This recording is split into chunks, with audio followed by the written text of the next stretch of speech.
I'm Alice, 45, female, and at my nephew's graduation dinner, I was publicly humiliated by my own brother who had no idea I was the one who paid for the entire degree he was celebrating. The restaurant was beautiful, one of those places with cloth napkins and sparkling water glasses, the kind my brother David always chose to project an image of success he didn't quite possess. I was seated at the very end of the long table next to a swinging door that led to the bustling, clattering kitchen. Every time a waiter rushed through, a gust of hot, garlicky air would wash over me. It was a clear, deliberate message. You are here, but you are not one of us. My family has always operated on a strange, unspoken set of rules. David, my older brother by 3 years, is the sun around which we are all expected to orbit. He's charismatic, loud, and has a salesman's knack for making everyone feel like they're in on a special secret. His wife, Brenda, is his loyal publicist, always laughing the loudest at his jokes and ensuring everyone knew about their latest, usually financed, purchase. Their son, Ethan, the graduate, was the crown prince of their little kingdom, and I was the family bank, the quiet, reliable, and entirely invisible provider of the funds that kept their shiny world spinning. This dynamic wasn't new. It was a pattern etched over decades, a series of paper cuts that had left me emotionally numb. I remember Ethan's 10th birthday. David and Brenda had decided to throw him a massive party at a rented amusement park. They'd invited his entire class and all their family friends. A week before the party, David called me in a manufactured panic. The deposit for the venue had bounced, a bank error, he claimed. He needed $5,000 just for a few days to smooth things over. You know how it is, Alice, he'd said, his voice oozing false camaraderie. Gotta keep up appearances, it's for Ethan. I knew he wouldn't pay it back, he never did. But for Ethan, my sweet, bright-eyed nephew who still gave me genuine hugs, I transferred the money. At the party, I stood near the back, watching Ethan's face light up as he rode the roller coaster. David, holding a microphone, gave a grand speech. I want to thank everyone for coming to celebrate my amazing son, he boomed. And a special thank you to my wonderful wife, Brenda, for planning this whole incredible day. We do what we have to do for our kids. Everyone cheered. He never mentioned my name. I was just a face in the crowd, the silent financier of a memory he had just claimed as his own. Then there was the family vacation to Hawaii a few years later. It was my idea. I had received a significant bonus at work and I wanted to do something special for our parents before their health declined. I offered to pay for everyone's flights and accommodation, my parents, David, Brenda, Ethan, and myself. My only condition was that we all spend time together. David and Brenda were ecstatic. They immediately took over the planning, upgrading the hotel I'd chosen to a far more lavish resort that cost twice as much. If we're going, we might as well do it right, Brenda had chirped, conveniently ignoring that it was my money doing it right. The trip was a masterclass in exclusion. They booked dinner reservations for their family of 3, only remembering to add me and my parents at the last minute, resulting in us being seated at a separate table. They accidentally forgot to tell me about the luau they were attending until it was too late for me to get a ticket. I spent most of that family vacation reading by the pool alone or taking my elderly parents on slow, gentle walks along the beach. On the last day, Brenda posted a photo album online titled The Best David and Brenda and Ethan Family Adventure.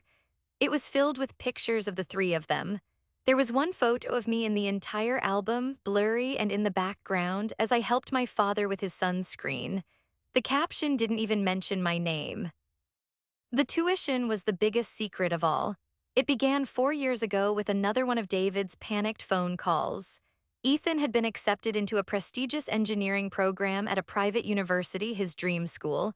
I was thrilled for him, but then came the hook. David and Brenda hadn't saved a penny. They had assumed they would qualify for financial aid, but their income on paper was too high. They were house poor, car poor, and vacation poor, drowning in monthly payments for a lifestyle they couldn't afford. I don't know what to do, Alice, David had said, his voice cracking with a performance of despair I knew all too well. I can't crush his dream. He's worked so hard, I feel like a failure as a father. It was the one lever he knew he could pull, my love for my nephew and my quiet guilt over my own childless life. I had the money. I was a senior software engineer at a major tech company. I lived simply, saved aggressively, and invest. D wisely, I had no children, no expensive hobbies. My savings account was my one great accomplishment. So I made an offer, a stupid, generous, and ultimately self-destructive offer. I'll pay for it, David, I said softly. I'll cover the tuition. There was a stunned silence, then an explosion of relief. Alice, you're a lifesaver. I knew I could count on you. I'll pay you back every dime, I swear. We both knew he was lying. I didn't want him to pay me back. I wanted him to be grateful. I wanted for once to be seen. I made one request. Don't tell Ethan the details, I said. Just tell him his education is taken care of by the family. I don't want him to feel like he owes me anything. It was a mistake. By giving David control of the narrative, I had handed him the scissors to cut me out of the picture entirely. Over the next 4 years, taken care of by the family became taken care of by his loving parents. I would receive the tuition bills directly from the university's bursar's office, a discreet arrangement I had set up myself. I would pay them online, a quiet transaction of hundreds of thousands of dollars over 4 years. Meanwhile, I'd hear stories from my parents about how David and Brenda were sacrificing so much for Ethan's education. They bought a new car, they remodeled their kitchen. The sacrifices were, as always, mine. And now here we were, at the culmination of that sacrifice. I watched as my brother, beaming under the warm lights of the restaurant, tapped his glass for attention. He stood up, his chest puffed out. Brenda looked up at him with pure adoration. Ethan, handsome in his new suit, looked proud. My own parents, seated further down, smiled warmly. And I sat by the kitchen door, a ghost at the feast I had paid for. The day of the graduation ceremony itself was a precursor to the evening's dinner, a series of small, sharp pokes that reminded me of my designated place in the family hierarchy. The invitation to the ceremony had come via text from Brenda 2 weeks prior. It wasn't a question or a warm invitation, it was a directive. Ethan's graduation is the 15th at 10 a.m. The dinner is at 7 p.m. at Lavelle. Let me know if you can't make it so I can adjust the numbers. No, we'd love for you to be there. No, Ethan is so excited. It was transactional, as if I were a vendor they were coordinating. I almost replied that I couldn't make it. The thought of sitting through another performance of the wonderful David and Brenda show was exhausting. I could just mail Ethan his graduation gift, a substantial check, and the special letter I had procured for him and save myself the heartache. But then I thought of Ethan. Despite his parents' influence, he was a good kid. Throughout his 4 years at university, he was the only one who consistently called me. He'd phone me up to talk about a difficult class, a fascinating professor, or a problem with his code that he couldn't solve. He saw me not as an aunt, but as a fellow engineer, a mentor. He had no idea that the person he was asking for advice was also the person funding the very education he was receiving. Those calls were my secret dividend, the only return on my investment I ever truly cherished. I couldn't miss his big day, so I texted back a simple, "I'll be there." On the morning of the graduation, I drove to the university campus. The air was buzzing with excitement. Graduates in their black robes and caps milled about, taking pictures with proud families. I spotted my family near the main fountain. David was directing a photo shoot, positioning my parents, Brenda, and a beaming Ethan in various configurations. "Okay, now just the proud parents with the graduate," he announced loudly, shooing my own parents out of the frame. He wrapped an arm around Ethan, and Brenda squeezed in on the other side, her smile wide and brilliant. They looked like the perfect, successful family. I hung back, holding a small, gift-wrapped box. I waited for a pause in the photography session, a moment where I could slip in and congratulate my nephew. After a few minutes, Ethan saw me. His face broke into a genuine, happy smile. "Aunt Alice," he exclaimed, breaking away from his parents to give me a hug. It was warm and real, and for a moment the resentment in my chest softened. "I'm so glad you could make it." "I wouldn't have missed it for the world," I said, handing him the box. "Congratulations, Ethan. I am so incredibly proud of you." "Oh, wow, thanks," he said, starting to open it. Before he could get the wrapping paper off, Brenda swooped in.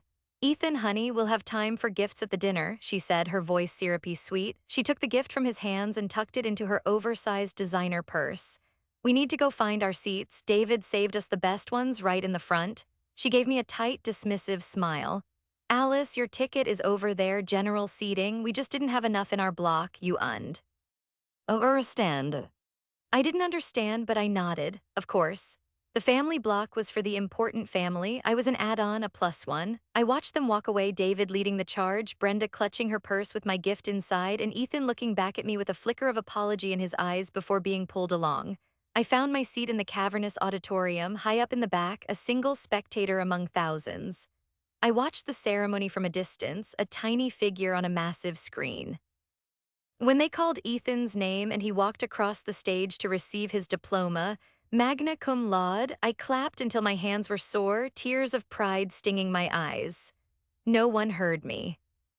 The hours between the ceremony and the dinner were a hollow, quiet space.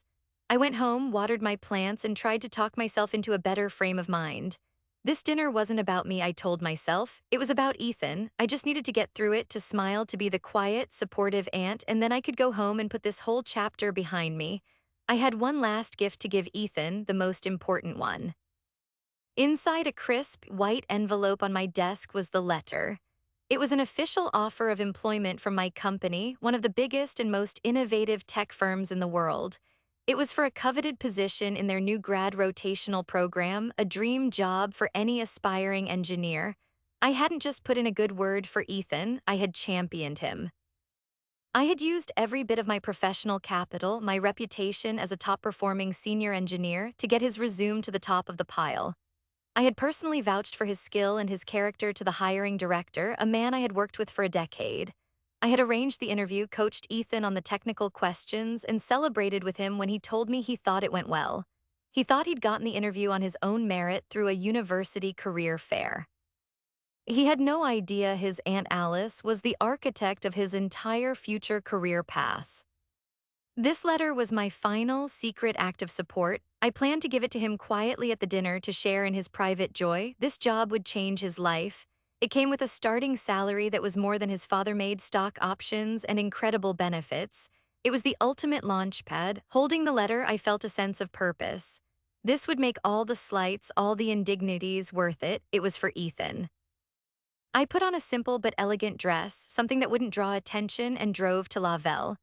When I walked in, the hostess ticked my name off a list and led me through the beautifully decorated main dining room.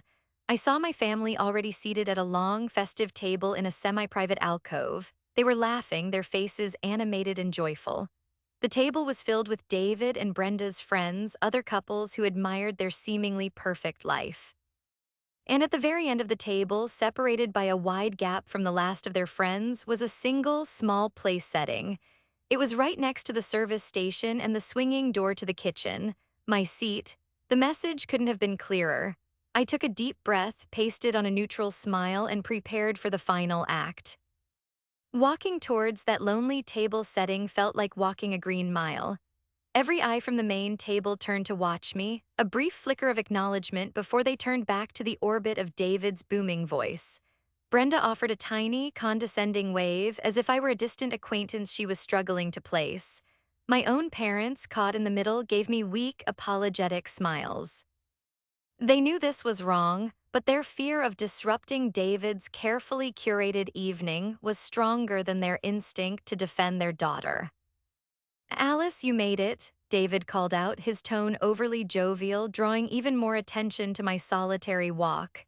We saved you a spot, grab a seat, grab a seat. He gestured vaguely towards the end of the table, the seat by the kitchen door.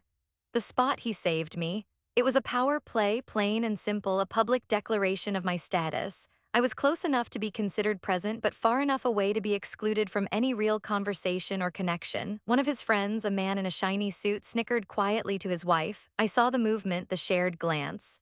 The humiliation was a physical thing, a hot flush that crawled up my neck. I sat down. The chair was cold.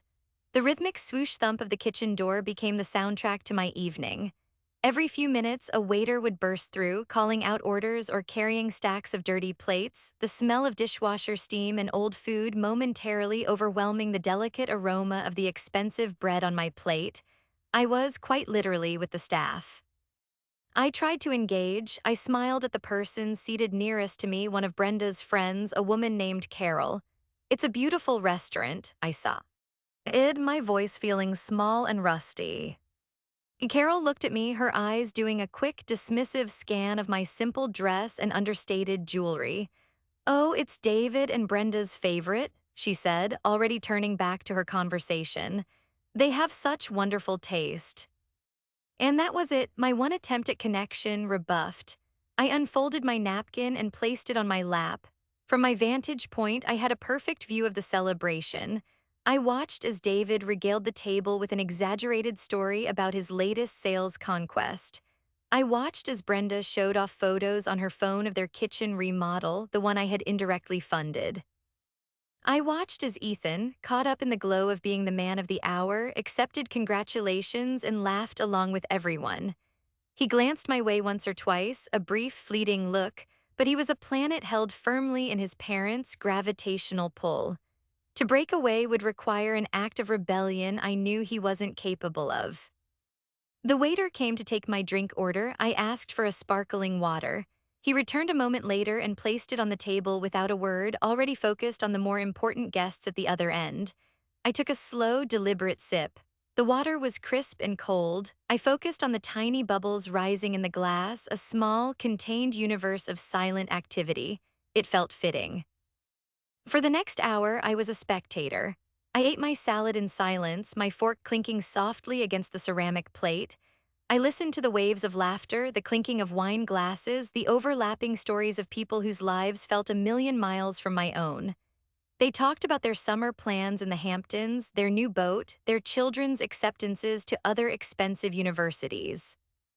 It was a symphony of privilege, and I, the one who had anonymously supplied the ticket for this very concert, was not part of the orchestra. A particularly vicious memory surfaced. The time my father had a major health scare and needed emergency surgery. I was the one who got the call in the middle of the night. I was the one who drove to the hospital, who sat with my mother for 12 straight hours, who spoke to the doctors and translated the complicated medical jargon. I called David to let him know. He said he was in the middle of a critical meeting and would try to get there later.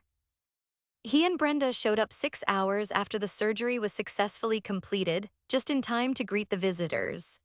David walked around the waiting room, accepting sympathies and putting on a brave face, acting the part of the devoted son who had been there all along. He never once asked me if I was okay or thanked me for handling everything.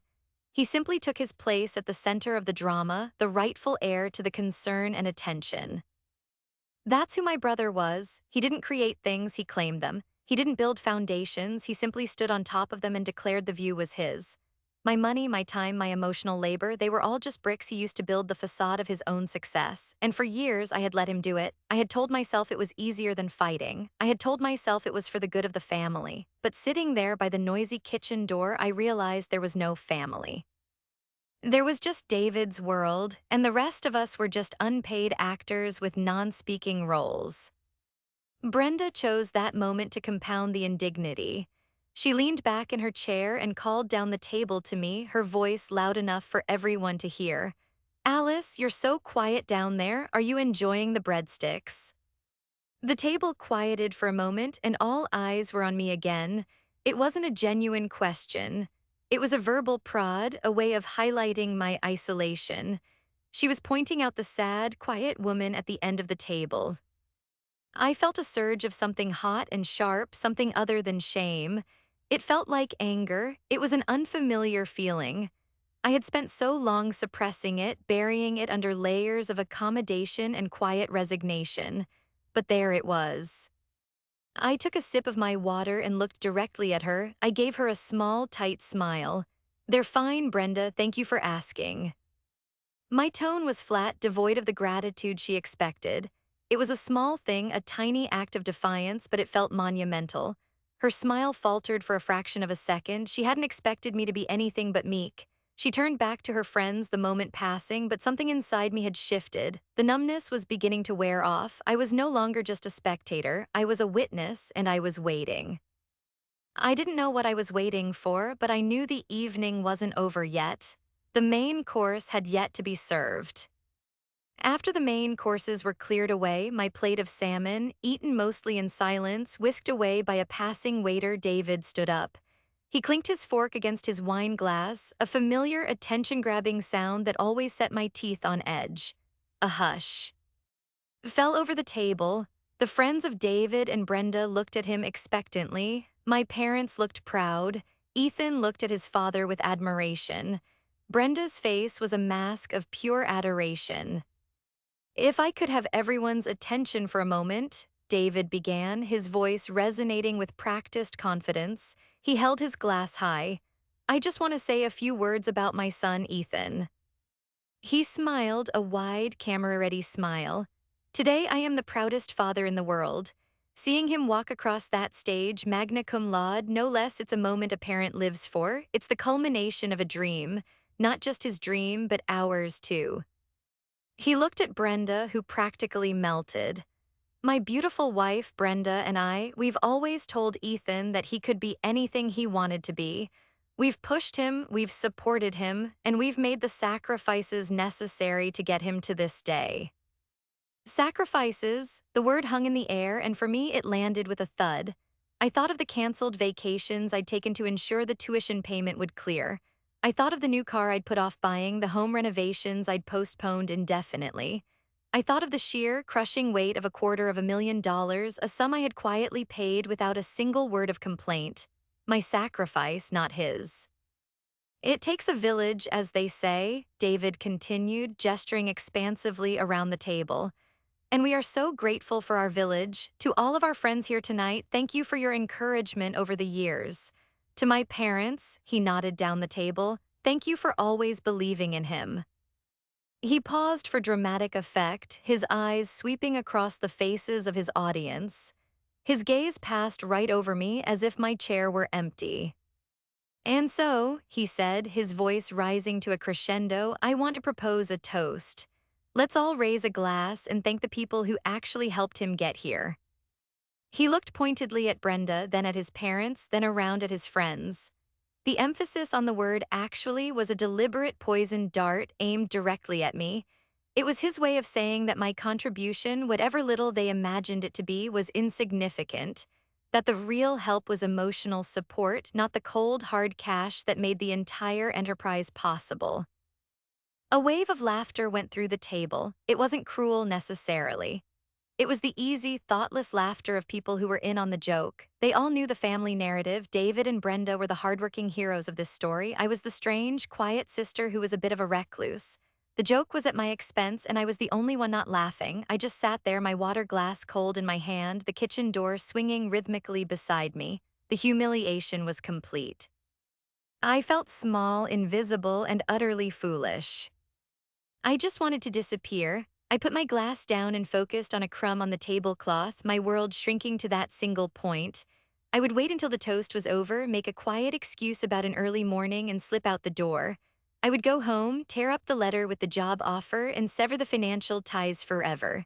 They could build their world without my bricks from now on. But then something unexpected happened. A man in a sharp, academic-looking suit was approaching our table. He was older, with a kind, distinguished face.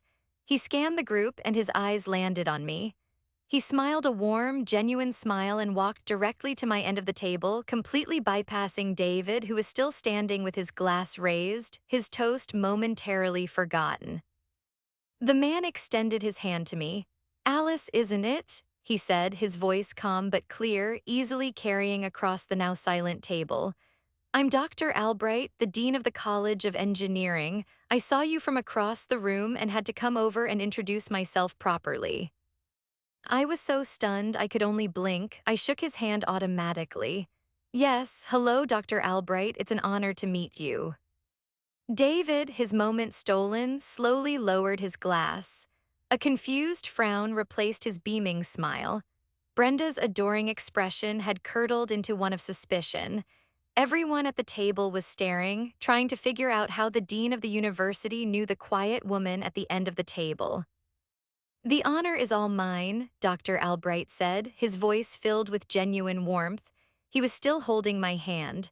We at the university have been so incredibly impressed. I was just reviewing the endowment and sponsorship files for our top graduates, and I have to say, we've never had a student sponsored like this before. He was speaking loudly, not maliciously, but with the natural projection of a lecturer used to addressing large halls. Every word was perfectly audible to every single person at the table. To have a single benefactor, a family member no less, cover the entire tuition every single semester for 4 years, it's an act of extraordinary generosity, Ms. A. Life's truly extraordinary. Ethan is a very, very lucky young man. Oh, silence. A thick, heavy, absolute silence fell over the table. The only sound was the faint swoosh of the kitchen door. I saw the color drain from Brenda's face. She went from tanned and glowing to a sickly, pale white. She looked like she'd seen a ghost. David just stared.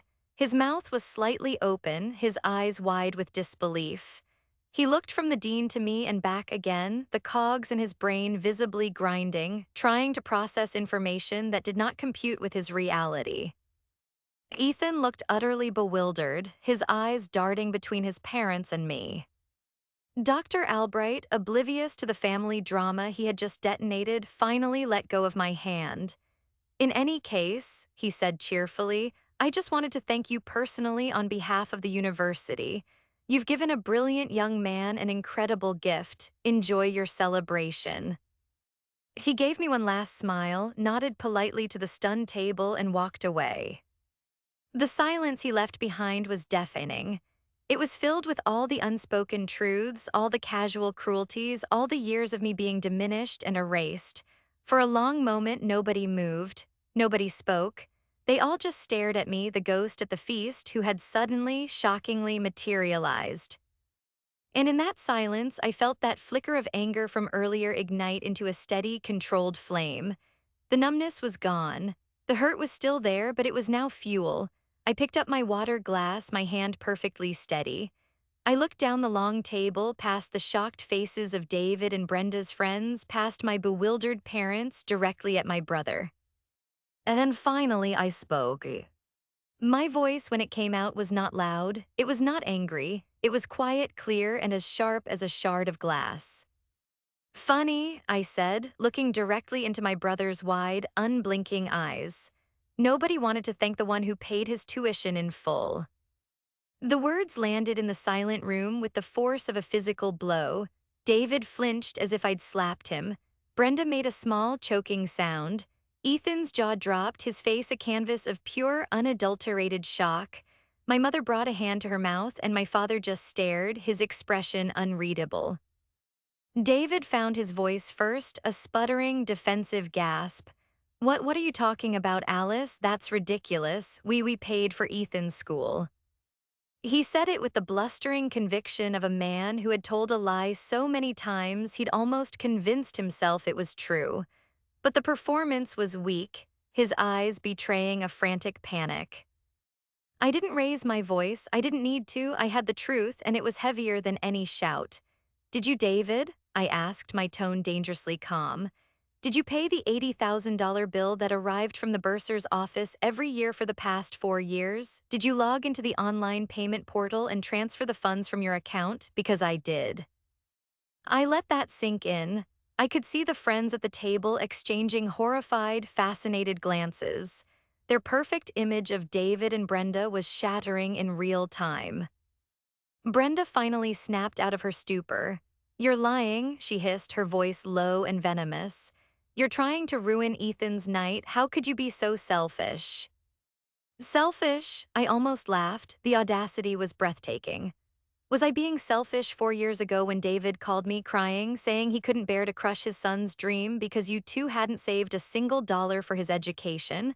Was I being selfish when I agreed to pay for everything, asking for nothing in return except that you not burden Ethan with the details? I turned my gaze to my nephew. His face was pale, his eyes wide with confusion and dawning horror. Ethan, I'm sorry you have to hear this now. I never wanted you to know. I told your parents to just say it was taken care of by the family. I didn't realize they would translate family to mean only them. This is a misunderstanding, David stammered, trying to regain control. He was a salesman, and this was the ultimate lost sale. Alice helped out a little, yes. We're very grateful for her contributions. A little, I cut him off, the cold fury rising. David, I paid for all of it, every credit, every lab fee, every book, every single cent. While you were sacrificing by remodeling your kitchen and buying a new SUV, I was the one making sure your son could stay in his dream school. Your contribution was taking all the credit. My contribution was the money. The actual, real money that paid the bills. The air was thick with tension. No one knew what to say. David and Brenda looked trapped, exposed under the bright lights of their own stage. Then I remembered the letter, the final piece of the puzzle. I reached into my purse and pulled out the crisp, white envelope from my company. I held it up so everyone could see the prestigious corporate logo in the corner. And the help didn't. Stop with the tuition, I said, my voice steady. I looked at Ethan again. His eyes were locked on the envelope. You were so excited when you got that interview at my company, Ethan. You thought you earned it all on your own through the career fair, and you did earn it. You have the skills, and you aced the interview, but you didn't get it on your own. I got you that interview. I used my reputation. I personally vouched for you with the hiring director. I coached you for weeks. I placed the envelope on the table in front of my empty place setting. This came for you yesterday, I said, my voice softening slightly. It's the official offer, the dream job you wanted.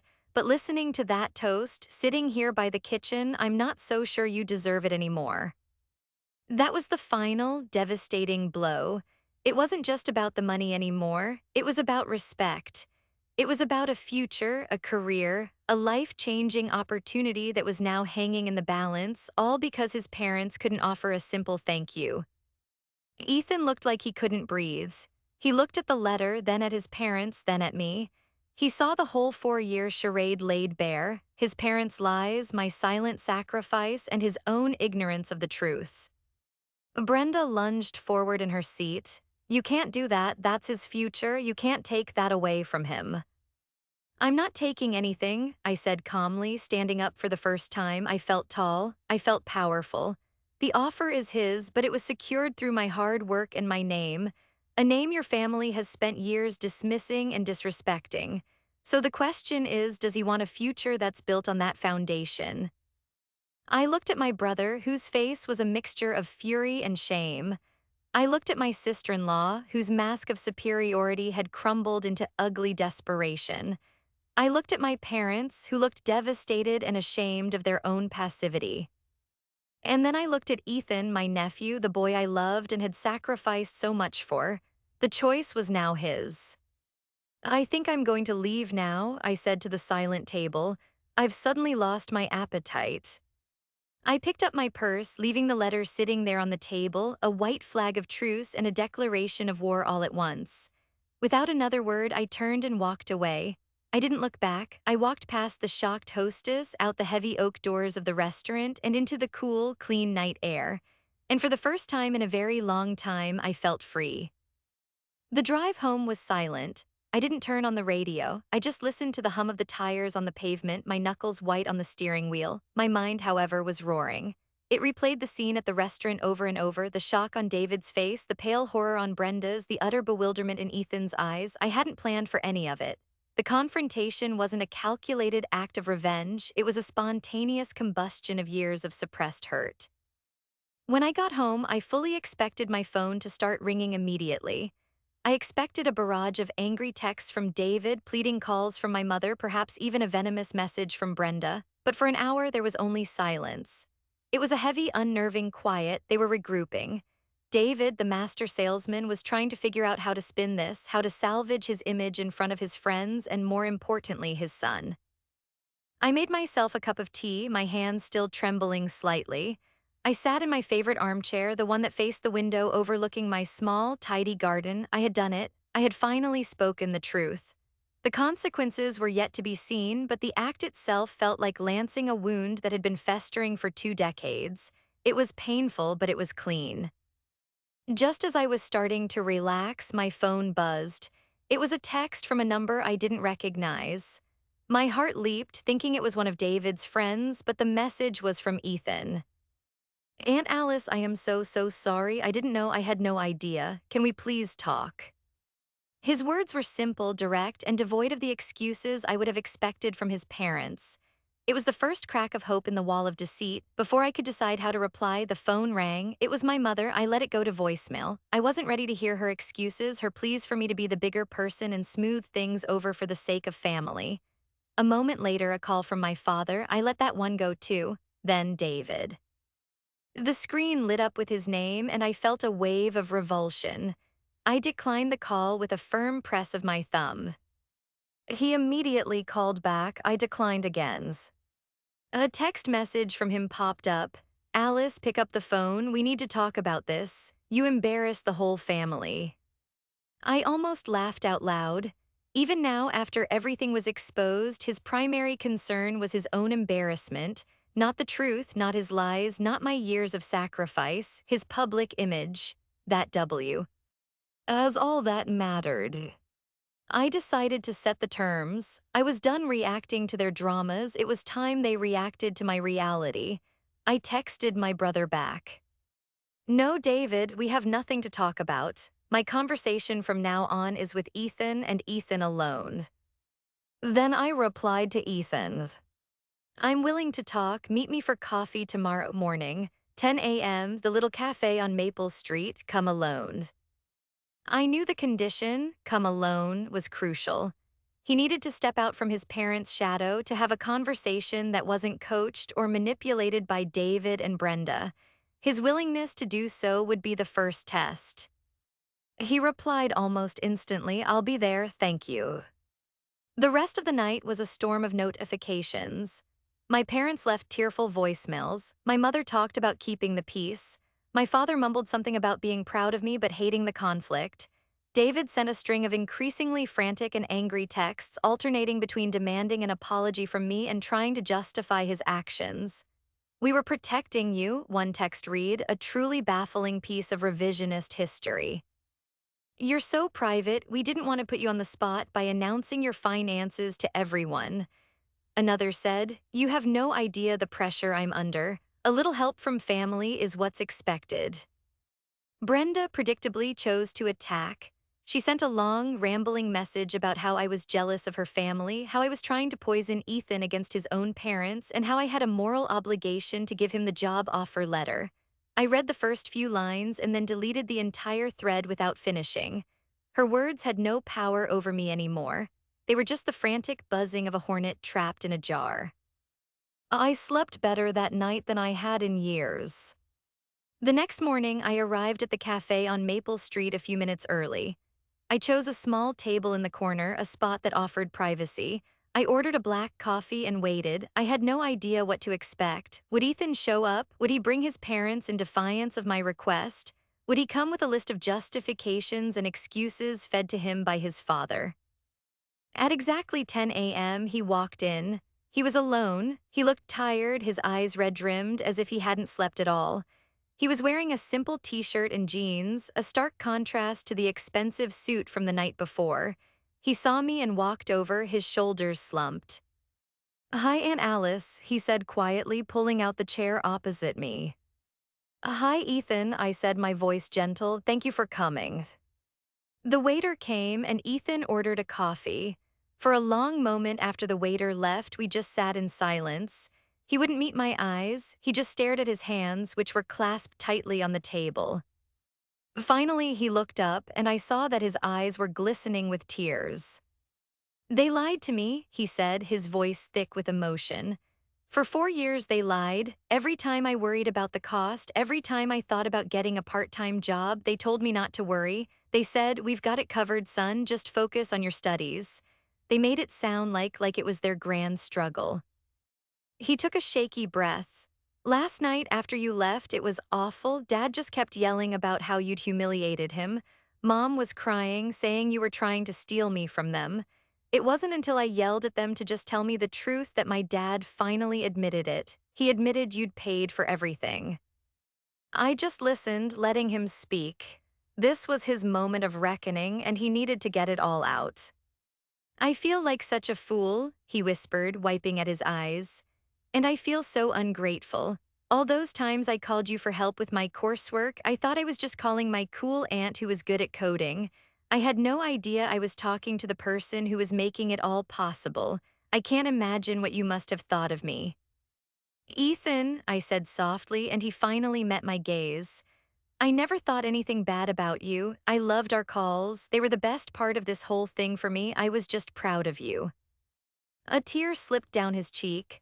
How could I not have seen it? The new car, the vacations, the kitchen, and you never changed. You still live in the same house, drive the same car. I should have put it together. I was just blind.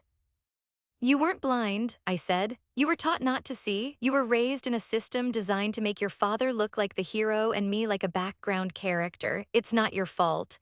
But I added, my tone becoming more serious. What you do now, that is your choice. He nodded, understanding immediately. The letter, he said, the job offer. I reached into my purse and pulled out the envelope. I laid it on the table between us just as I had the night before. I meant what I said, Ethan. This job is tied to my name, my reputation, my hard work. I can't in good conscience give it to someone who is part of a family thaw. T holds me in such little regard. It's not about punishment, it's about my own self-respect. I looked him straight in the eye. So you have a choice. You can go back to your parents, accept their version of reality, and try to find another job on your own, or you can accept this offer and with it accept the truth of how it came to you. And if you choose this, it comes with conditions. It means establishing a new relationship with me, one built on honesty and mutual respect. And it means drawing a very clear boundary with your parents regarding how they treat me from this day forward. You would have to be the one to enforce it. I leaned back in my chair. The choice was his. The future was on the table. Ethan stared at the white envelope on the table as if it were the heaviest object in the world. He didn't answer right away. He just sat there, the weight of two possible futures pressing down on him. I didn't rush him. This wasn't a decision to be made lightly. It was a choice between the comfortable, familiar fiction his parents had built and a more complicated, demanding truth. After a long silence, he took a deep, steadying breath. He slid the envelope across the table back towards me. My heart sank. For a moment, I thought he was rejecting it, choosing his parents over everything else. I can't accept this, he said, his voice firm. I nodded slowly, trying to hide my disappointment. I understand. No, he said, looking up, and for the first time I saw not a boy but a man. There was a new resolve in his eyes, a clarity that hadn't been there before. You don't understand. I can't accept this as a gift, not after everything. A gift is something you give freely. What I owe you is a debt of money, yes, but more than that, a debt of gratitude and respect. And I intend to pay it back, all of it. He pushed the envelope back to my side of the table. I want to earn that. I want to take that job, and I will work my tail off to prove that your faith in me wasn't a mistake, and I will pay you back every single dollar you spent on my education. We can draw up a contract, a payment plan, whatever you want. It'll take me years, I know, but I'm going to do it. That's my condition. I was stunned. This was more than I had ever expected. He wasn't just accepting my terms, he was creating his own terms that were rooted in honor and responsibility. He wasn't just breaking free from his parents' influence, he was actively choosing to be a different kind of man. Tears welled in my eyes, but this time they were tears of pride and relief. Ethan, I said, my voice thick with emotion, you don't have to do that. I never wanted the money back. I know, he said, a small, sad smile on his face. That's why I have to. It's not for you, Aunt Alice, it's for me. It's the only way I can look myself in the mirror. It's the only way I can feel like I deserve any of this. He had made his choice. He had chosen integrity. As for my parents, he continued, his jaw tightening, that's another boundary I have to draw. I'm moving out. I was planning on staying with them for a while to save money, but I can't. Not now. I'll get my own place, and I'm going to have a long talk with them. I'm going to tell them that my relationship with you is my business, and if they ever disrespect you again in my presence, they will have to answer to me. Things are going to be different, I promise. I pushed the envelope back to him. This time I pushed it with a smile. All right, Ethan, I said. We'll do it your way. Congratulations on your new job. He took the letter, his hand closing around it firmly. The look of gratitude on his face was the only thanks I had ever truly needed. The weeks that followed were a quiet revolution. Ethan was true to his word. He found a small apartment near his new office and moved out of his parents' house. He sent me a meticulously crafted spreadsheet with a proposed repayment plan for the tuition, calculating a percentage of his salary that he would transfer to me every month for the next 15 years. I told him it was unnecessary, but I accepted it because I understood it was his path to reclaiming his own honor. My relationship with David and Brenda fractured, probably permanently. After our coffee meeting, Ethan had gone to his parents and laid down the law. I wasn't present for that conversation, but I heard about the fallout. Brenda called me screaming that I had brainwashed her son and stolen him from her. I listened for about 10 seconds before I said goodbye, Brenda, and hung up. I then blocked her number. David tried a different tactic. He sent me a long, maudlin email full of self-pity and vague apologies for any misunderstandings. He wrote about how he'd always been jealous of my quiet success and how he felt like a failure. It was a classic David performance designed to make me feel sorry for him and resume my role as the family fixer. I replied with a angry sentence, "I hope you get the help you need, David," and then blocked his email address. My parents were caught in the middle. They tried to broker peace to organize a family meeting. I politely declined. My relationship with Ethan is wonderful, I told my mother. My relationship with David is non-existent. There is nothing to meet about. You are welcome to see me whenever you like, but I will not be attending any event where David and Brenda are present. That is my boundary. It was hard for them to accept, but they eventually did. They started seeing me for quiet lunches, just the three of us, and our relationship slowly began to heal, free from the shadow of my brother's manipulative presence. My life is quieter now, but it's more peaceful, it's more honest. The biggest change is my relationship with Ethan. We talk every week. He tells me about his job, the challenges, the triumphs. He asks for my advice not as a secret benefactor, but as a respected mentor and a beloved aunt. He comes over for dinner and we sit in my garden, drinking tea and talking about life. There is no pretense, no hidden agenda. There is only honesty. Last month, the first payment for the tuition loan appeared in my bank account. I immediately transferred the exact same amount into a new high-yield savings account I had opened. It's an account in Ethan's name. When he's finished paying me back in 15 years, I'm going to give it all back to him with interest. But he doesn't need to know that yet. For now, he needs to walk his own path, to build his own foundation, to become the man he chose to be that day in the coffee shop. I have never been more proud. I was no longer the family's silent bank. I was just Aunt Alice, and it was more than enough. So now I turn to you, the audience. Have you ever been the silent supporter in your family, the one whose contributions are overlooked or deliberately erased? How do you find the strength to set boundaries and demand the respect you deserve? Sometimes the most powerful thing you can do is simply speak the truth, even if your voice shakes.